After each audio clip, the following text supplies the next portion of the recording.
নমস্কার বন্ধুরা, ভিলেজ রান্নার এপিক চ্যানেলে সবাইকে স্বাগত।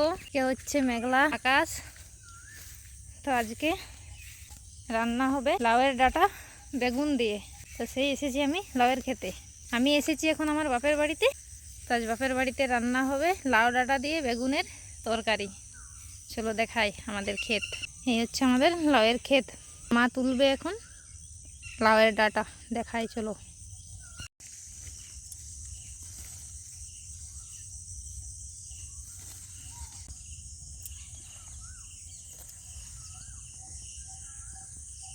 এরপর লাউয়ের ডাঁটাটা কেটে নেওয়া হবে।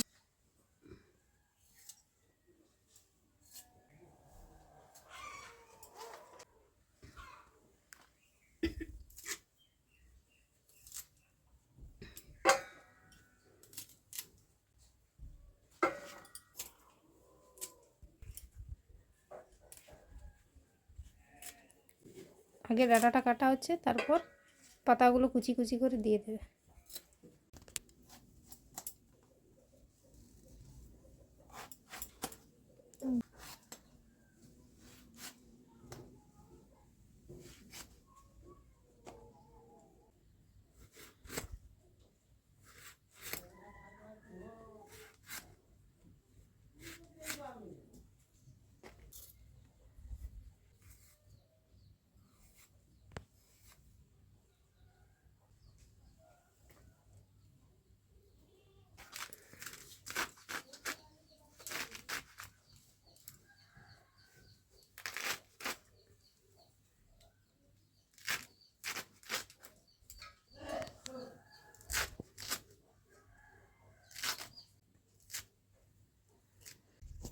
এই হচ্ছে সব মশলা।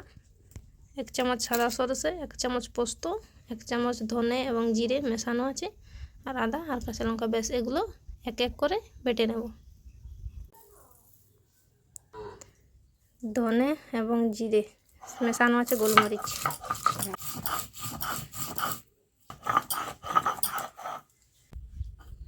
সাদা সরষে, একটু নুন,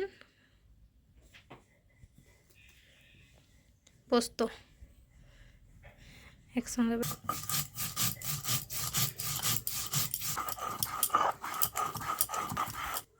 সরষে পোস্ত বাটা হয়ে গেছে, এরপর তুলে নেব। আদা কাঁচা লঙ্কা বেটে নেব।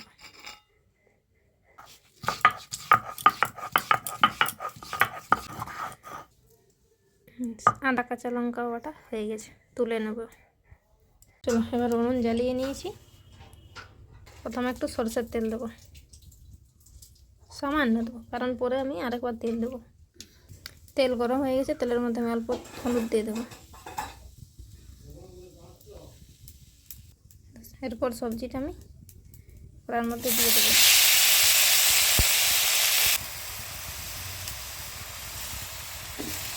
পরিমাণ মতো নুন। এরপর নেড়ে চেড়ে, বেশি না, জাস্ট 3 মিনিট আমি ভেজে নেব।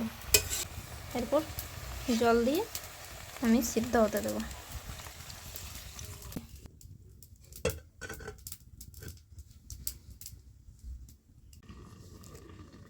সেদ্ধ হয়ে গেছে, দেখুন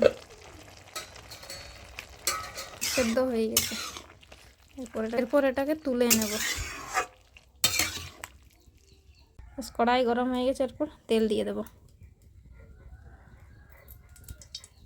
তেল গরম হয়ে গেছে, এরপর ফোড়ন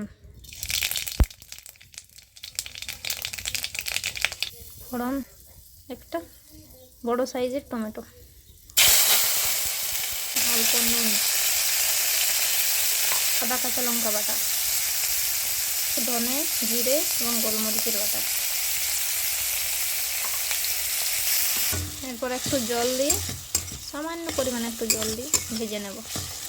এরপর অল্প পরিমাণ হলুদ।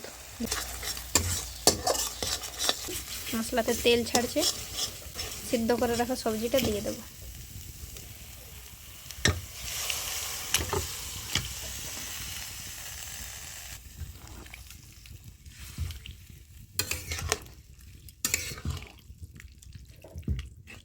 ফুটে উঠেছে, এরপর দিয়ে দেবো পোস্ত এবং সরষে বাটা।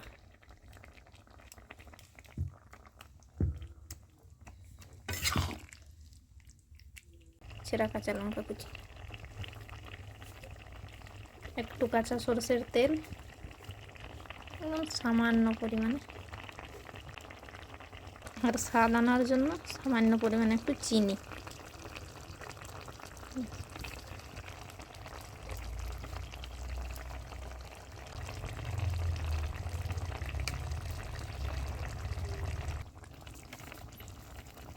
হয়ে গেছে, এরপর নামিয়ে নেব।